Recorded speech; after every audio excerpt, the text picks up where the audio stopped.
कर्पूरगौरं करुणावतारं संसारसागरं भुजगेन्द्रहारं सदा वसन्तं हृदयारविन्दे भवानी शरणं नमामि। त्वमेव माता सुपिता त्वमेव बन्धुः त्वमेव त्वमेव विद्याधरणं त्वमेव त्वमेव सर्वं वसुदेव देव। ॐ पूर्णमदः पूर्णमिदं पूर्णात् पूर्णमुदच्यते पूर्णस्य पूर्णमादाय पूर्णमेवावशिष्यते। ॐ शान्ति शान्ति शान्तिः। नारायण हरि ओम् नारायण हरि ओम्। शिव शिव ओम हर हर ओम शिव शिव ओम हर हर ओम नारायण हरि ओम नारायण हरि ओम। परमात्मा अंतर्यामी परमात्मा अंतर्यामी परमात्मा अंतर्यामी परमात्मा अंतर्यामी नारायण हरि ओम नारायण हरि ओम। शिव शिव ओम हर हर ओम शिव शिव ओम हर हर ओम नारायण हरि ओम नारायण हरि ओम नारायण हरि ओम।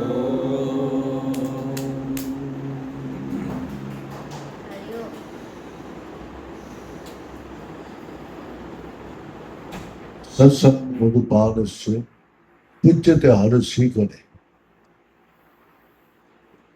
जो सत्संग मनुष्य के जीवन में बहुत कुछ परिवर्तन कर देता है।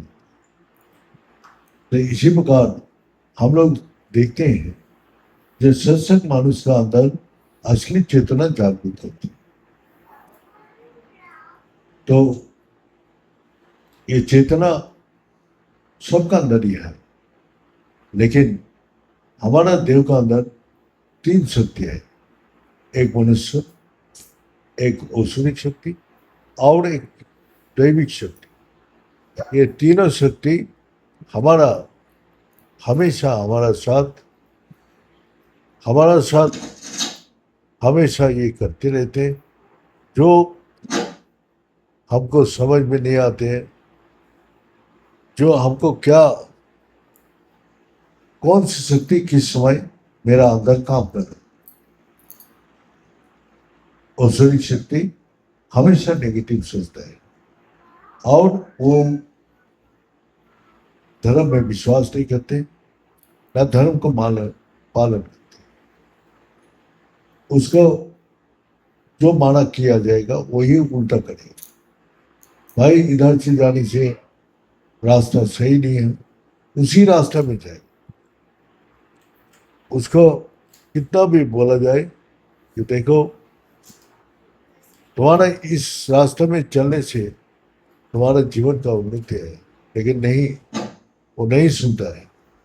वो अपना मन बुद्धि में जो उसकी शक्ति है उसको प्रभाव से वो विपरीत तरफ ले जाए, और ऐसे ही उसको दोस्ती भी उसी प्रकार होगा जो उसकी शक्ति वाला, वो तमोगुणी वाला होगा, और वो तमोगुणी आहार भी ग्रहण करेगा और तमोगुणी भावना, और उसी भावना से इस संसार को ग्रहण कर। मनुष्य क्या है? मनुष्य बीच में मनुष्य है, विश्वास और अविश्वास के बीच में मनुष्य है, जो अच्छा और बुरा के बीच में मनुष्य है, जो हमारा अंदर जो बुद्धि है और अज्ञानता है, ज्ञान और अज्ञान के बीच में मनुष्य है। इसीलिए मनुष्य जब जन्म लेता है तो उसका अध्ययन करना पड़ती है, अध्ययन से उसको ज्ञान प्राप्ति कहते हैं। तो जो है उसको जब पढ़ाई सिखाई जाती है तो कितना भी बड़ा विद्वान हो बाद में, लेकिन वहां से शुरू करना पड़ता है। हम लोग का और ABCD यही सब शुरू करते हैं। अगर वो शुरू में अगर बोलेगा अरे इसको सीख क्या हम बड़ा बड़ा डिग्री प्राप्ति कर लेंगे, ये तर्क और वितर्क वो करते हैं जो तमोगुणी और रजो।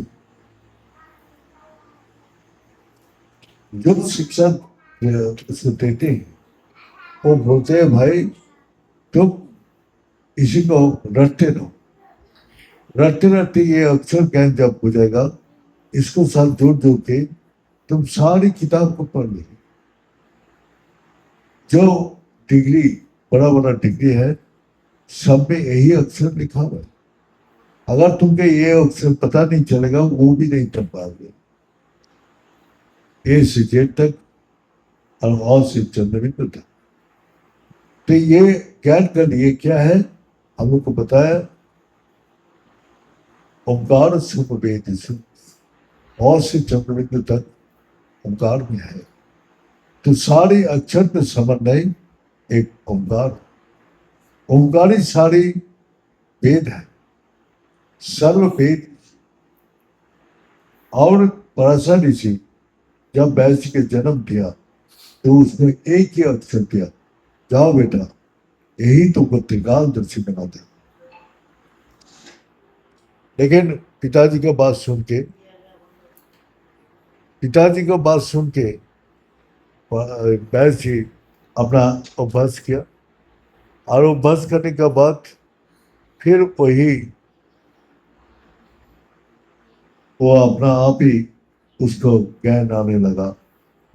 और महाभारत होने का पहले महाभारत का रचना क्या क्या घटना होगा वो देखने के लिए भगवान से प्रार्थना किया, प्रभु मैं ये महाभारत देखना चाहता हूँ। जो मेरा अंदर आया और मैंने जो लिपिबद्ध किया तो ये सही है कि गलत है। और उसको पहले ही सब कुछ बोलने लगे। कैसे? जो धृतराष्ट्र का जो पुत्र धृतराष्ट्र अपना राजा होते हुए भी, राजपुत्र होते हुए भी उसे गद्दे नहीं मिलेगा। उसका पिताजी जो सत्यवती को शादी किया तो वो संकल्प किया, देखो ये बड़ा बेटा ये तो राजा बनेगा, तो मेरा पुत्र तो नहीं बन सकते। तो उसने प्रतिज्ञा किया, वो चाहता था वैसी जो हम आजीवन शादी नहीं करूंगा और हस्तिना का पीड़ित में कभी अस्त्र उठाऊंगा नहीं। अब उस प्रतिज्ञा का कारण कितना कष्ट उसको भोगना पड़ा, लेकिन प्रतीक का भंग नहीं किया उसने। और हस्तिनापुर वेद में व्यास जी ने बताया, दुर्योधन का जन्म होने का पहले ही बताया, ये तुम्हारा वंश का नाश कर देगा, इसको मार दो अभी। तो गांधारी बोला, मैं मां हूं, मैं पुत्र को वध नहीं कर सकता। तो अपना आप ही उसको कष्ट दुख तकलीफ तब तो दिखाई नहीं दे रहे थे, लेकिन जब सामने आया तो सब कुछ उसका अनुभूति होता। माता सत्यवती को बताया, जो आगे का दिन ऐसा आएगा तुम ये रात देख नहीं सकते, इतना भयंकर, माने तुम जिस कष्ट को अनुभव नहीं कर सकते। तो मेरा साथ चलो, मेरा आश्रम में जाकर रहो, वहां जाके साधना। ठीक है बेटा, क्योंकि सत्यवती जाता था मेरा बेटा त्रिकालदर्शी, वो चला गया अपना साधना में जीवन उसने बिताया। और इसी प्रकार व्यास जी ने एक ही अक्षर को रट के सब ज्ञान को प्राप्ति करता। तो यही बोलते हैं, जो औ से लेके चंद्र बिंदु तक उसको ओंकार का अंदर समा हुआ है। तो इसलिए ओंकार को जो पाठ करते हैं वो वेद पाठ है। वेद का अर्थ है ज्ञान, जो ज्ञान हमको अनुभव कराते हैं। तो इसी प्रकार व्यास जी ने एक ही अक्षर को अपना अनुसरण करके त्रिकालदर्शी और सारी कहता हूं। तो हम लोग भी इसी प्रकार भगवान का यही अक्षर को हमने देखते हैं कि इसमें सारे ब्रह्मांड समा हुआ है। तो ये ब्रह्मांडों में एक ही अक्षर है, वही ओम। जो कभी ध्यान में चला जाते हैं तो उसमें यही आवाज सारी संसार में घुसते हुए दिखाई देते हैं। और वो आवाज जिसको सुनाई देते हैं, हजारों प्रकार बीमार अगर होगा तो वो सारी बीमार से मुक्ति हो जाते हैं। हम दवाई तो देते हैं आदमी जो उसको ठीक करने के लिए, उसमें कितना टाइम लगता। अगर ओंकार को इसी आवाज से एक बार जिसको सुनाई देते हैं, वो हमेशा के लिए सारी बीमारी से मुक्त हो। तो वही अनुभव कर रहे, इस विज्ञान भी अभी वही चीज को मान रहे, जो ओंकार से जो एनर्जी डेवलप हो रहा है बॉडी में, और किसी से नहीं होता है। तो ओंकार का ध्यान, ओंकार क्या चीज है? ओंकार अवाच्य है। ओंकार अवाच्य होने का कारण हमारा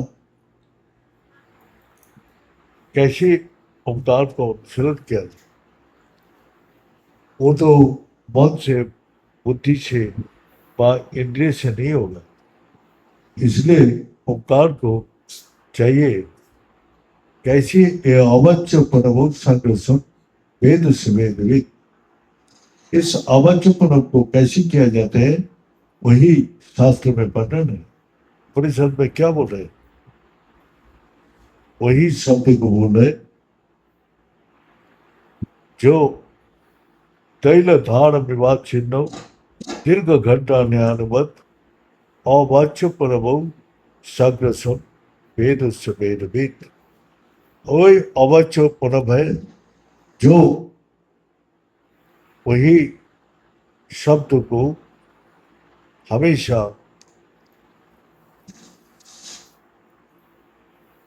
हमारा अंदर निरंतर ओंकार हो रहे।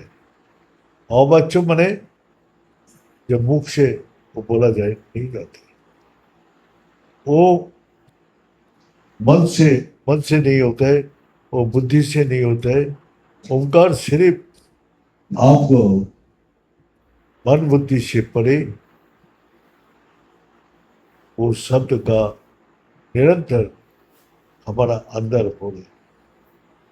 और वही ओंकार को जब सुन लेते हैं तो हमेशा के लिए वो इस जरा व्याधि खुदा तृष्णा जन्म मृत्यु से हमेशा के लिए मुक्त है। इसीलिए चाहिए हमारा ओंकार का विषय में जाने। तैल धार विवाद छिन्न दीर्घ घंटा निरंतर और वाच्य परभव साग्रसम वेद से वेदविद। वही वेद का कहता है जो उसको जानते हैं। और किसको? ओंकार। ओंकार से सारी शब्द से पंचभौतिक शक्ति सिद्धि। क्या बोला है? ओंकार बिंदु संयुक्तम नित्य धायित जोगिनम काम दमर्शनम चेव ओंकारे नमो नमः। ओंकार वो बिंदु में स्थिर है और एक जगह स्थिर होके वो सारी जगत में उभरा हुआ। तो हम लोग का गुरु जी समझाया था ये ओंकार एक बिंदु में स्थिर कर। वो स्थिर करने से क्या होता है? स्थिर करने से वही होगा जो हमको, जैसा बिंदु से जब बिंदु हम बनाते हैं तो बिंदु को, जब बिंदु का अंदर हमारा स्थिर होता है तो बिंदु से जो लाइट निकालते हैं वो एक रे सर्कल होकर निकालते हैं। बिंदु लंबा नहीं होता है, एक पॉइंट। तो वही पॉइंट जो है उसको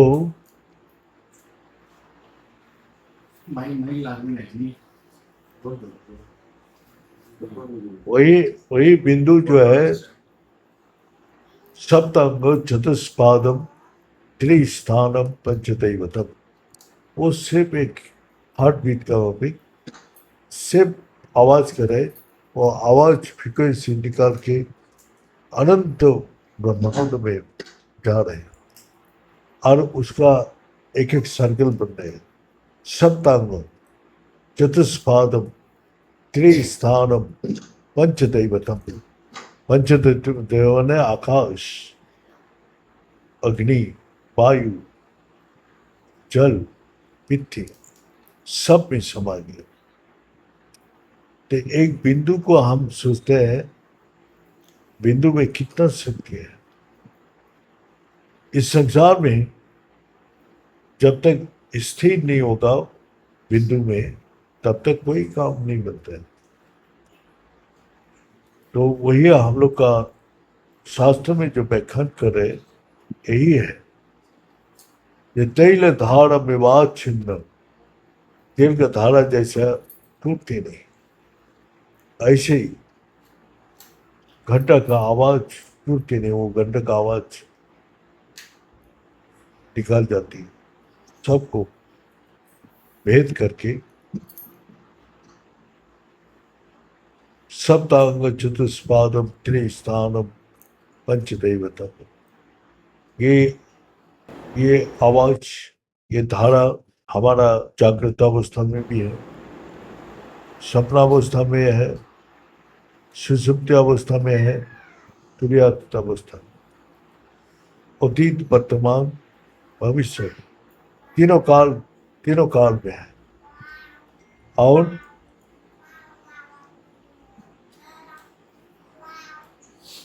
पंचदैवत,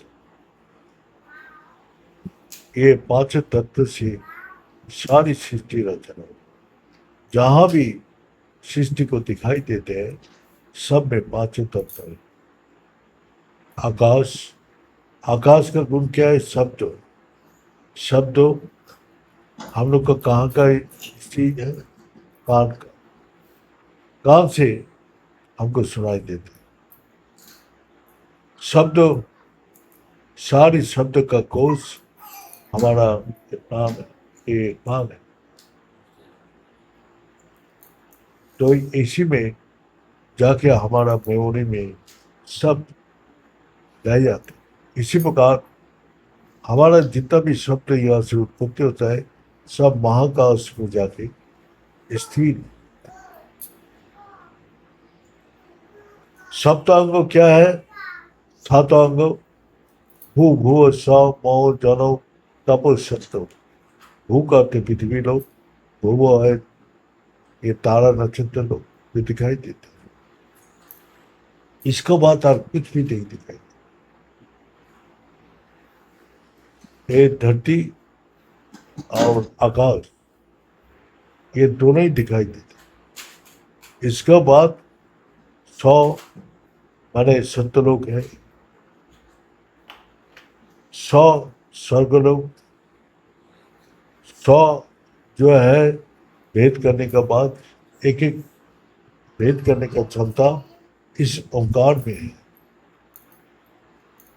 मोह जो हमारा इस संसार में बांध के रखे, जन्म माने ये सब वस्तु का अंदर फंसा के रखे है। तपो सत्य, जब तप करेगा तभी वो सत्य लोग को पहुंचेगा जहां और नीचे नहीं आना पड़ते। प्रत्यावाय ना विद्युते, सेखाने प्रत्यावाय दोष नहीं, और बाकी सब काम में प्रत्यावाय विद्युते। सिर्फ ओंकार को अनुशीलन जो करते हैं मन बुद्धि इंद्रिय से नहीं, क्योंकि मन बुद्धि में अच्छा बुरा है, इसीलिए मन बुद्धि से, मन बुद्धि इंद्रिया में अच्छा बुरा रहने का कारण यहाँ से भगवान का नाम लिया नहीं जाता। इसीलिए अच्छा बुरा से परे है ये प्राण सत्य, जो अच्छा भी में नहीं है ना बुरा में है, और निर्लिप्त है। सब कुछ का अंदर रहते हुए भी वो निर्लिप्त है, और इससे अच्छा बुरा कुछ भी दिखाई नहीं देते। इसीलिए ओंकार प्राण में स्थित, प्राण में स्थिर है। तो इसीलिए भगवान बार बार बोलते हैं जो ओंकार का और एक नाम प्रणव है। प्रणव का अर्थ है जो प्राण में निवास करे। तो हम लोग एक ही अक्षर से सारी ज्ञान का प्राप्ति कर सकता हो, इसीलिए ज़्यादा समय हम लोग के पास नहीं है। वो सविघ्ना, और इसमें बहुत विघ्न है और लंबा रास्ता लंबा है और समय कम है, और इसका अंदर विघ्न बहुत है। इसीलिए एक ही अक्षर का अनुसरण से सब काम बन जाते हैं। गुरु जी हम लोग को बताता था जैसे जल में पानी डाले तो पत्ता टहनी फूल फल सब में पहुंच जाते हैं, कि जड़ इस संसार का जड़ ही है ओम। यही महामंत्र से सब ज्ञान। तो इसीलिए हम लोग का एक ही शब्द को अनुसरण करने से सारी देव देवी, सारी संसार का काम सब कुछ इसी अनुसरण से ही हो जाते।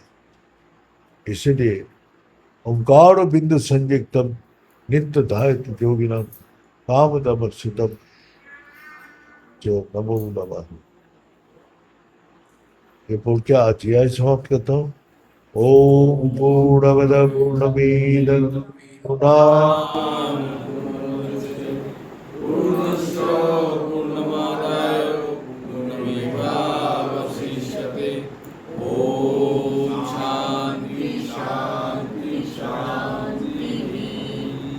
भले सच्चे दरबार की, भले सदगुरु भगवान की जय। बोले शंकर भगवान की जय। बोले माता जगदम्बे की जय। बोले भक्त बिंदु की जय। बोले संत बिंदु की जय। बोले सनातन धर्म की जय हो। बोले धर्म की जय हो। और धर्म का नाश हो। प्राणियों में सद्भावना हो। विश्व का कल्याण हो।